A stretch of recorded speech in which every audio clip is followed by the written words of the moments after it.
Hey everyone, Cursed Deck Builder here, making our way to 10,000 decks assisted, and we have an Ayara Widow of the Realm Fling deck here. This deck comes to us from Jacques, who says, or Jacques or Jacques? My Quebecois thoughts are Jacques, and if I'm wrong, please let me know. They are looking for synergy on making value from the graveyard and grabbing opponents and creatures to sacrifice it. They say, do you have any deck building restrictions? I'd say they say $120 max for the full deck. So we'll try to keep within that. As always, this deck list is in the video description below. I highly recommend you open it up and take a look for yourself before we get any further. It's good to see a deck like this and kind of think, what would you add? What would you change? Think about those kind of things, especially as we know there is a budget involved. It's really easy to look at any commander deck and add the strongest cards that are available to us. But when we add a budget, all of a sudden, we got to think a little outside the box for our adjustments. So, who is Ayara and why are they our commander? Ayara, Widow of the Realm. She's a transform card, so she has two sides. On her front side, she has an ability that says tap, sacrifice another creature or artifact. Ayara, Widow of the Realm deals X damage to target opponent or battle, and you gain X life, where X is the sacrifice permanent's value. So it's a bit of a fling where you sacrifice a creature and you give it's mana value, not power. So it's not exactly fling, but it's pretty close. Where you're going to do their CMC and damage to a player or a battle. We'll get back to battles a little later. And then the creature is sacrificed. And then for 5 mana and a Phyrexian red, so 5 mana, we can flip Ayara into her final form, the Furnace Queen, where her ability is a static that says at the beginning of combat on your turn, return one target artifact or creature from your graveyard to the battlefield. It gains haste. Exile it at the beginning of your next end step. So, what is the idea behind Ayara? Well, what's interesting about her is she kind of functions in two phases. Her first phase, Ayara is a fling commander, where you're going to take creatures and you're going to throw them at your opponents. And the more expensive in mana the creature is, the more of a bonus you're going to get. However, once you get to the second phase, especially if you flinged a lot of, or flung, I guess, a lot of your own creatures, you can start reanimating them once a turn on your combat stat for free, which allows you to take advantage of really good enter the battlefield effects like Ravenous Chupacabra. All right, let's take a look at our curve. This is a very nice curve. I'm very happy to see it this way. I think you could play a few more 1 mana spells, which is fine. We have some to offer. And then 6 mana kind of, it's four, it's the same as five. I would like a few less, but we'll get to them because we're going to get to them. Now, we have two elements that we should be kind of taking a look at. We have, oh, Ayara Widow of the Realm is also in the deck list. I believe this is something we've seen before, which I believe puts the cards. So this is actually a 99 card. So you have room for one more card when you take Ayara out because the commander is counted within the 100 cards.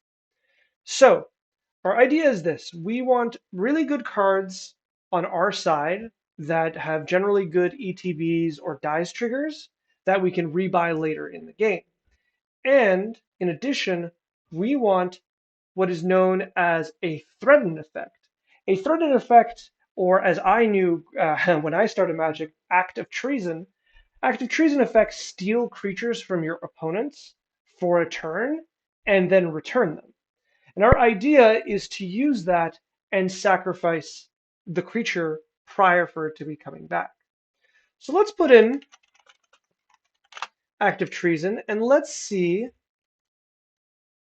which ones we're missing.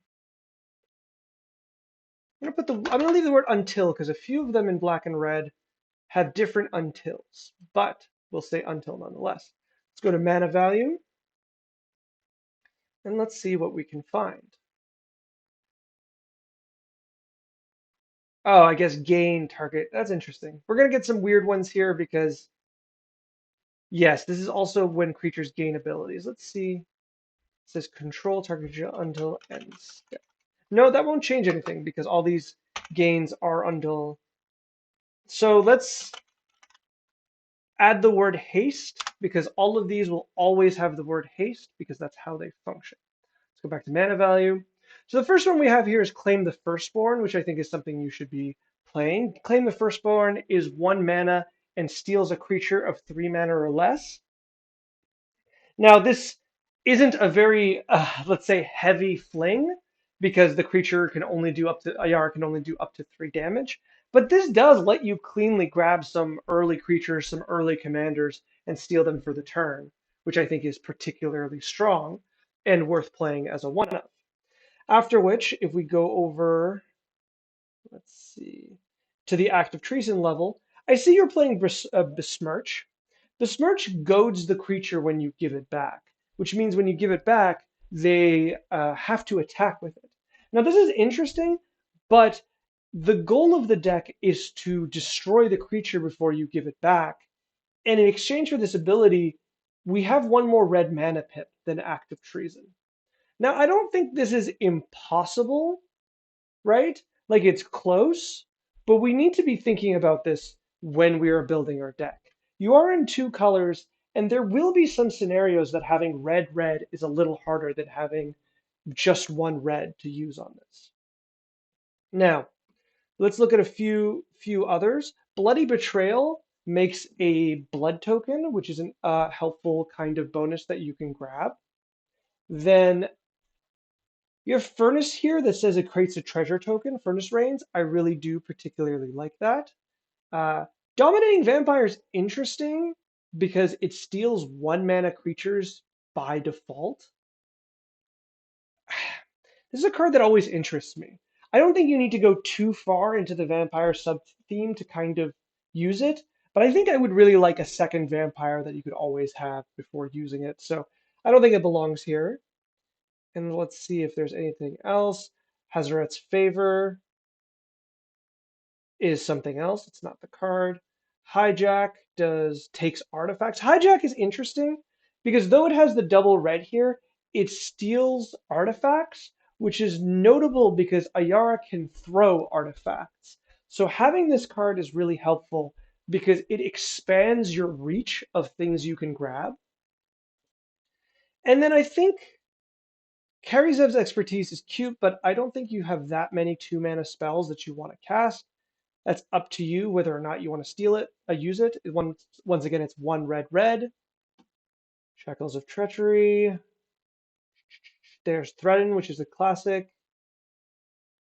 Traitorous Blood is just 1 additional red for no reason, and I think that's mainly the ones to keep an eye out. Captivating Crew. Let's see. Captivating Crew is cheap. Are you playing them? No. It might be something worth thinking about.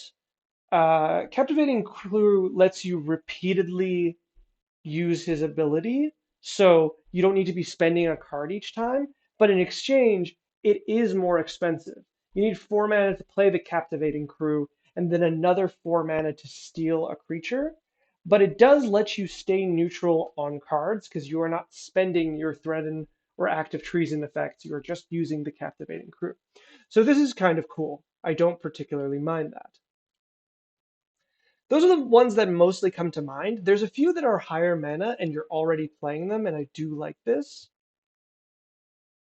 For example, over here you have Furborg Flutist, you have Conquering Manticore. These are both cards that I particularly like because they come with a creature. And so after you play this and sacrifice with Ayara, you get to keep the 5/5. This also gets a lot better with your reanimation spells as you've probably put this together on purpose. This is a good point to kind of take a look at the reanimations, the cards to reanimate. So the Furnace Queen is really good at bringing your creatures back, but we need to be a little picky on what we are bringing back. Certain cards are going to be much better than others. For example, Ophiomancer is a great magic card, but is terrible to reanimate for 1 turn because it actually doesn't do anything because you never get to an upkeep to get its ability. Whereas something like Solemn Simulacrum is good as well, but is missing a sack outlet, which will be the next thing I'll say.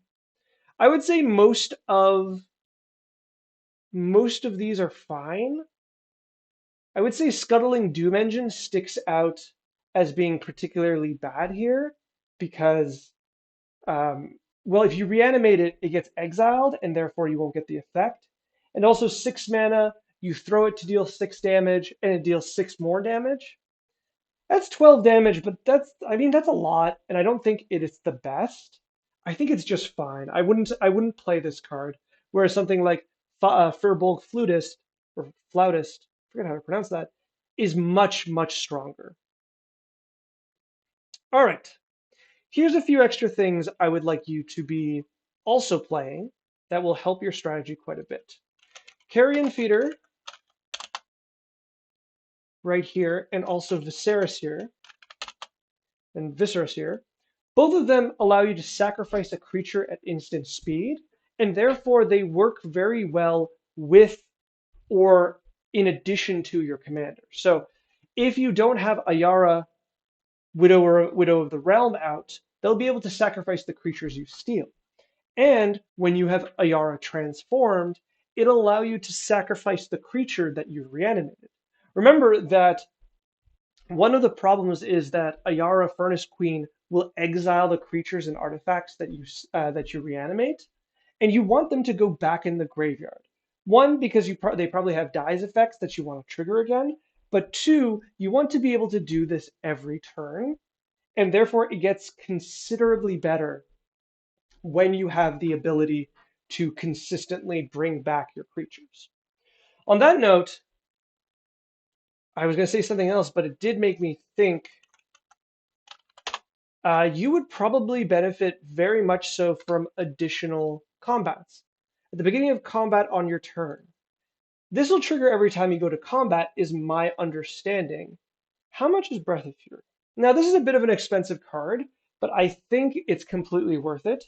Breath of Fury plus Ayara, Furnace Queen, plus any sacrifice outlet, let's say Viserys here, I'm pretty sure is infinite attacks. So you attack someone, you deal damage with a creature, then it dies. Oh, you don't even need the sacrifice outlet. It will sacrifice itself and attach to another creature. Then when you go to combat again, Ayara will reanimate that creature that you sacrificed and attack. Then on the next attack, when you hit, the Breath of the Fury will sacrifice the second creature, reattach to the first creature, you reanimate the second creature. You get the idea. As long as you have the ability to attack and get your damage through, which you do have flying creatures, Conquering Manticore is particularly strong. This doesn't have flying, even though it looks like she flies. There's another dragon here, Opportunistic Dragon. Both of them are very good. If you're able to use both of those, you can start reanimating them over and over, and you keep hitting your opponents until they're all defeated. Also, even if you can't, let's say you have one opponent that has no flyers and opponent 2 and 3 have flying defense, it doesn't matter because both Opportunistic Dragon, which does it only take humans? Am I remembering wrong?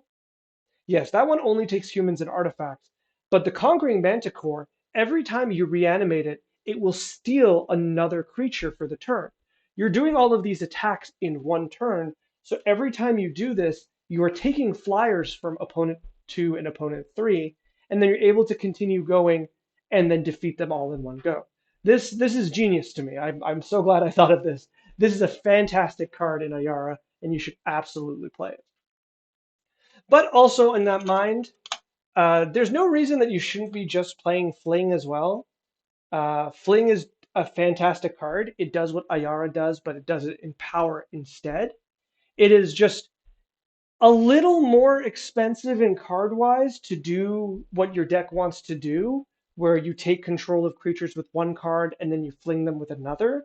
Like, that's really card expensive, and you don't want to be doing that a lot, but it is the theme of your deck. And so if you can't have Ayara around and you have your active treason effects, you want to be able to do something with them, and Fling Fling is an option. Alternatively, you can never go wrong with Ashnod's Altar, which will let you at least turn the creatures you steal into mana, and therefore you can use them for something else. All right, the last things I'll probably say is that I think you would benefit quite a bit from Feign Death effects. Feign Death is the series of one mana black spells that when a creature dies, it'll come back to life.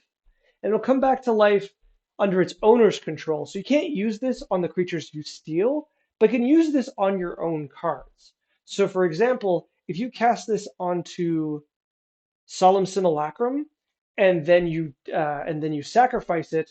You'll draw a card. It'll immediately come back into play and immediately get you another land, allowing you to then sacrifice it again later to draw another card. This is particularly strong. It just lets you buy a few more triggers out of the cards you have. I think there's a few cards you could just also be playing here. Um, I'm trying to remember this creature's name, but we'll find it. There's general good red-black creatures that don't hurt to play. Azra Oddsmaker is a particularly strong card because so what it says is that at combat you discard a card, and if you do, you pick a creature, and when that creature deals damage, you draw two cards. It's like you're making a bet. But what makes this really, really cool and strong is that you fuel your graveyard and Ayara by throwing those cards into the graveyard. Which, on that note, it also doesn't hurt for you if you want to bring cards like Conquering Manticore back to life. It doesn't, like, I see that you have Faithless Looting, but it doesn't hurt to have a few more cards, such as Unmarked Grave, which will put the card directly into the graveyard from your deck, or Buried Alive, which will put three creatures into your graveyard from your deck, which will guarantee you get the creatures you want so that with Ayara, you can start stealing creatures at a much faster rate. I think, okay, Stormfist Crusader, if I can suggest, I'm going to look through these cards really quickly and see anything that I recommend taking out, and I'll leave you with those. So Keen Duelist is just better. So our where are you? Stormfist Crusader makes each player draw a card and lose a life, and Keen Duelist lets two players draw a card and gain life. And I think getting the entire table to draw cards is too much, but two players drawing cards is fine. So I would probably make that exchange here. Goldhound feels a little strange. I know it's ramp, but I'd rather just play more ramp if that's the case. There's a lot of very good treasure cards that you could be playing. Let me find a few of them. Discard, create treasure in red. Big score, Pirates Pillage, Siege of the Spoils, Unexpected Windfall. Especially these three, Seize the Spoils, Unexpected Windfall, and Big Score are really good ramp in your colors. In red, it'll create you treasures and it'll put cards in your graveyard and draw you new cards. You can put any number of these, they'll all be good. They're card draw, they're treasure making, they'll be very strong and they'll be better than Goldhound. Let's see. A lot of these fit the level of the deck, so I don't think there's a problem. Hirobi is interesting because it does turn all your threatened cards into removal, so I really like that. I wish there was more ways that you could target creatures, but for what it's worth, I think it's doing good work here. Kethig is, I guess, yeah, you sacrifice other people's creatures. I have nothing to say. That's pretty good. Ravenloft Adventurer is also interesting. I notice you have the Monarch and Initiative. I like these because you can steal creatures from your opponents and then use that opportunity to hit them and get the card back. So I like that as well. Okay. I think the majority of the deck I really, really like. I like how it's working. I think I think the last thing I'm going to say is let's look at what battles we have access to. Because it's important to remember, oh, that's not a, that's not text. What's important to remember is that Ayara gives you access to damaging battles in addition to players, and dealing 3 damage to a player versus dealing 3 damage to a battle is a really big difference. So let's see which options are here. Now, one of these things is a lot of these don't work particularly well against multiple opponents. So the ones I want to look at is Invasion of Mercadia. When it enters the battlefield, you may discard a card if you do draw 2 cards. This can replace Thrill of Possibility. It's not instant speed, but the battle side of it I think is much stronger. And this transforms into a creature that creates tokens. Just the transform, flip it up. Yes, good. Which is really nice. Nothing too impressive, but getting a free 3/3 is not nothing. Regatha, what does Regatha do? Transform into, it is just another monk. That's okay. This deals 4 damage to an opponent, 1 to a creature. No, never mind. So the strong ones are up here mainly. I would say Invasion of Innistrad destroys a creature, and then when it flips, it starts making zombies, which I think is fine. It's not great, but it's fine, like if you're using it as removal. Invasion of Fiora is particularly strong, as when you cast it, it wipes the board of either legendary or non-legendary creatures. And then on the other side, Marchesa Resolute Monarch gives you a form of Monarch that I think is very, very strong. And she works really well with other battles, but there's a lot of permanence with counters, like removing all the counters is really, really strong. So she has a lot of strength to her. Like it can be very unexpected the things she can do. I like that. But the last one I want to bring attention to is Invasion of Kaldheim, which is you exile the cards from your hand, draw that many cards until the end of the turn. You may play the cards exiled this way. So this is a little strange. You basically get a new hand, but for the rest of the turn, you can cast a few cards from your old hand. It's a little, or you can play the lands. It's a little strange, but it's cool. And then Pyre of the World Tree lets you discard lands to deal damage to things. And then when you discard a land, you get to exile the top card of your library to cast it. This is a complicated card that does some strange things, but it's the kind of card that has a very high ceiling and a pretty decent floor. You can use it as a 4 mana draw new hand card, and it's fine just like that. And it has 4 like health, which makes it pretty easy to break. You give it to the weakest opponent that can't defend it, and even then, 1 Ayara trigger should be enough to defeat it. And when it transforms, you just have something to do with the lands you're drawing, which is really, really cool. So I think it's a good idea to put these extra land cards in. Well, I hope this helped. I think the deck has a really good direction it's going into. I really like the idea of stealing our opponent's creatures and throwing them back at it. So I think this is a good direction. We just need to fix up the mana and the different threaten effects, the different active treason effects, because we can put more. And then if we clean up a few of the cards that are high mana or not as strong, we will have a much stronger deck that should still very easily fit into a $120 budget.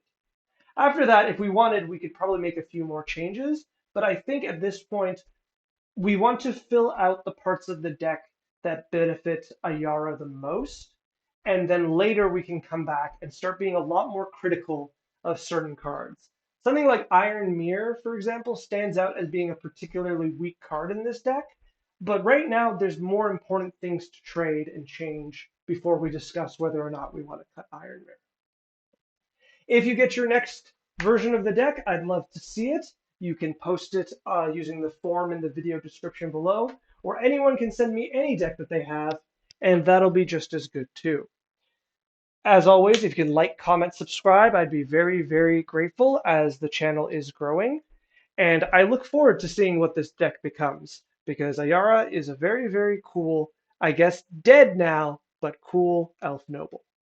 All right, good luck.